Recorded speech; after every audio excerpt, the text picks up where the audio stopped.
सभी का आप सभी लोगों ने जो भी तोहफे और आशीर्वाद भेजे दिवाली के लिए, उसके लिए आप सभी का दिल से धन्यवाद। देखिए, आज हम चर्चा करते हैं कुछ स्पेशल लग्नों के बारे में जो कि बृहस्पति होरा शास्त्र में मेंशन्ड है। पहले ये समझने की कोशिश करेंगे कि जब हमारे पास एक लगन कुंडली है, फिर हमारे पास चंद्र कुंडली भी है और सूर्य कुंडली भी है, तो अलग से 3 स्पेसिफिक एसेंडेंट्स को क्यों डिफाइन किया गया? वैसे तो कई सारे लगन जो हैं वो हमें देखने को मिलते हैं, लेकिन पराशर जी ने 3 पर्टिकुलर स्पेशल लग्नास के बारे में बात करी। तो कहीं ना कहीं कुछ तो ऐसा इंपॉर्टेंट फैक्टर है जो कि एक नॉर्मल लगन चार्ट से हटके कोई चीज आपको एक स्पेसिफिक पावर पोटेंशियल देने की कोशिश करेगी। तो सबसे पहले जो मेंशन्ड है वो है भाव लगना, फिर होरा लगन और फिर घतिका लगन। जहाँ पे कुछ लोगों का ये सवाल उठ जाता है कि इंदु लगन भी है और फिर होरा लगन भी है, तो धन के लिए किसे देखें? देखिए, इंदु लगन का जो कंसेप्ट है वो आप कितना इजीली वेल्थ को क्रिएट कर पाएंगे उसको लेकर होगा, जबकि होरा जो है वो एक कंप्लीट सस्टेनेंस की बात करता है। सस्टेनेंस और वेल्थ में कुछ अंतर है, इस बात को ध्यान रखिएगा। अब सबसे पहले देखते हैं कि क्या कारण है हमारे पास एक लगन कुंडली होने के बाद हमें भाव लगन, होरा लगन और घतिका लगन बनाना पड़ रहा है। तो भाव लगन को लेकर जो स्पेसिफाई किया गया वो ये कि सूर्योदय से लेकर आपके जन्म के समय तक कहीं ना कहीं 5 घती यानी कि 120 मिनट। 120 मिनट का मतलब हुआ आपके 2 घंटे, इसके अंदर एक भाव लगन बनता है। जबकि हम यदि पूरे के पूरे अपने टाइम जोन को डिवाइड करके देखें तो हमारे पास 24 घंटे हैं। 120 मिनट लिखा है, इसका मतलब 2 घंटे की बात हो रही है। तो हमें पहले ऐसे देख के लगता है कि हमारा जो लगन कुंडली है वही हमारे लिए भाव लगन है। ठीक है, क्यों? क्योंकि 2-2 घंटे में आप अपने 12 राशियों को लेके अगर चलते हैं तब जाके आप पूरा एक दिन 24 घंटा बनाएंगे। लेकिन कुछ कुंडलियों में क्या होगा कि जो भाव लगन है वो एग्जैक्टली लगन के अंदर नहीं आएगा। मैं आपको एक स्पेशल चार्ट दिखाऊंगा, उस कुंडली के अंदर जो भाव लगन है वो आपके लगन कुंडली के लगन में नहीं आएगा। इसलिए इस बात को समझ लीजिए, इवन दो कि 120 मिनट 2 घंटे हैं, 2 घंटे के अंदर ही हमारे जो चार्ट्स हैं वो मूव कर रहे हैं, लेकिन कभी कभी कुछ कुंडलियों में भाव लगन आपके ओरिजिनल लगन से चेंज हो जाता है। ठीक है, इसके अंदर ये जो फॉर्मेशन है, ये कैलकुलेशन उन्होंने समझाई हुई है कि आप अपना जो टाइम ऑफ बर्थ है उसको घती और विघति में लीजिए और फिर सूर्योदय से लेकर जो आपका जन्म का समय है उसको 5 से डिवाइड कर दीजिए। जो भी आपके पास क्वेश्चन बचेगा वो आपको सूर्य के लॉन्गिट्यूड्स के अंदर जो उसमें डिग्रियां मेंशन्ड होंगी उसमें ऐड कर देना है, उससे आपको आपका भाव लगन प्राप्त हो जाएगा। अब ये वाले पहले चीज को देख लेते हैं कि क्या सभी कुंडलियों में भाव लगन एक जैसे होते हैं। तो अनुभव क्या कहता है इसको देखते हैं। अब हम यहाँ पे आपके सामने एक कुंडली खुली हुई है। इस कुंडली के अंदर जो हमें लगन दिखाई देता है वो है 3 डिग्री और वृषभ लगन। ठीक है, जबकि इस कुंडली में जो इनका भाव लगन है वो चेंज हो जाता है और यहाँ पे हम देखें तो भाव लगन 21 डिग्री आपके एरीज यानी कि मेष राशि में भरणी नक्षत्र में आता है। तो जब इनका भाव लगन बनेगा तो देखिए ये कुंडलियां किस तरीके से परिवर्तित हो जाएंगी। जब हमने इस भाव लगन को बनाया तो अब यहाँ पे केंद्र में सिर्फ एक ग्रह मौजूद है जो कि शनि है। उच्च राशिस्थ होकर वक्र तो हासिल किए हुए हैं, जबकि चंद्रमा और गुरु ये अष्टम भाव में जाके बैठ गए हैं। ठीक है, ये पहली चीज। अब कुछ और चार्ट्स को देखते हैं जिसमें कि हम ये समझ पाए कि ऐसा हमेशा होता है या कभी कभार होता है। मान लीजिए ये अमिताभ बच्चन जी की कुंडली हमने ली, यहाँ पे हमने देखा कि लगन जो है वो हमारे पास 19 डिग्री का है जो कि शतभिषा नक्षत्र में है। जब हम इनके भाव लगन को देखने जाएंगे तो वहां पे आप ध्यान से देखना, भाव लगन जो है वो 19 डिग्री की जगह 22 डिग्री पर है और नक्षत्र जो है वो पूर्व भाद्रपदा है। लेकिन दोनों ही कंडीशन में जो ये पर्टिकुलर राशि है 11 नंबर की वो सेम रहेगी। तो यहाँ पे हमें दिखाई देता है कि जो आपका लगन राशि है वो आपके भाव लगन के रूप में भी काम करती है, लेकिन भाव लगन की जो डिग्री है वो एक स्पेसिफिक रोल रखने वाली है। एक दो चार्ट्स और देख लेते हैं जिससे कि हम चीज़ों को कंफर्म कर सके। देखिए, अब आपके सामने एपीजे अब्दुल कलाम जी की कुंडली है।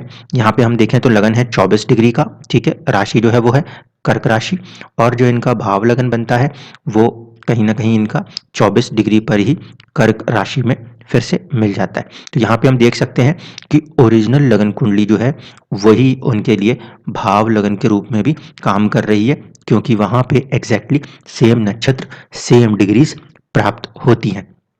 ठीक है, तो कुछ कुंडलियों में, सब कुंडलियों में ऐसा नहीं होता, कुछ कुंडलियों में ऐसे फॉर्मेशंस आते हैं जहां पर कि हमें हमारे जो ओरिजिनल लगना है उससे हट के हमें भाव लगन मिले। जैसे आप इस कुंडली को देख लीजिए, यहाँ पे श्री लालू प्रसाद यादव जी की कुंडली है। ये 26 डिग्री और एरीज साइन के अंदर लगन उदित हुआ है मेष राशि में। जबकि इनके जब हम भाव लगन को चेक करते हैं तो हम देखते हैं एग्जैक्टली 26 डिग्री पर कहीं ना कहीं कृतिका नक्षत्र लेकर इनका लगन उदित हुआ है।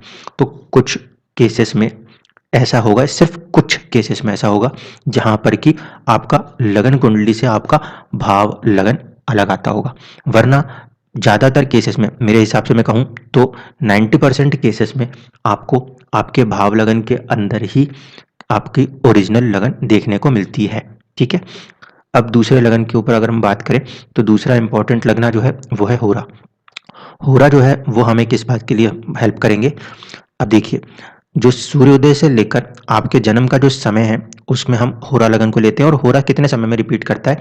पहला वाला रिपीट हो रहा था 5 गति में 120 मिनट में। ये जो रिपीट होते हैं ये होते हैं 2.5 गति में 60 मिनट के अंदर। 60 मिनट के अंदर इनका रिपीट होने का मतलब क्या हुआ कि कहीं ना कहीं होरा जो है, सस्टेनेंस जो है वो धीरे धीरे करके चेंज होने लगता है।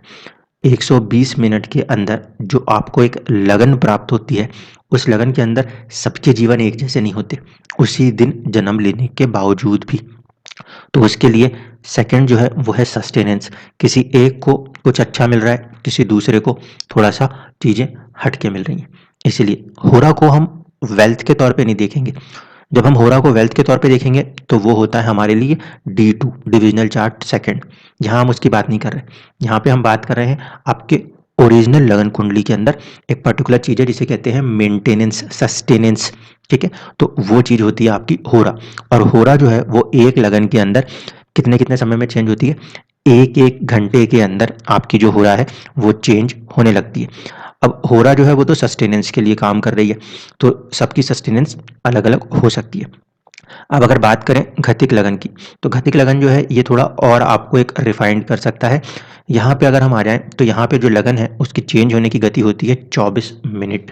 ठीक है, अब आप समझ सकते हैं 2 घंटे में जब एक लगन चेंज होता था तो वहाँ पे पहले भाव लगन को भी इम्पोर्टेंस दी, दूसरा इम्पोर्टेंस जो उन्होंने दिया वो है सस्टेनेंस, होरा को, और तीसरा है वो है घति। घति या घति का क्या है?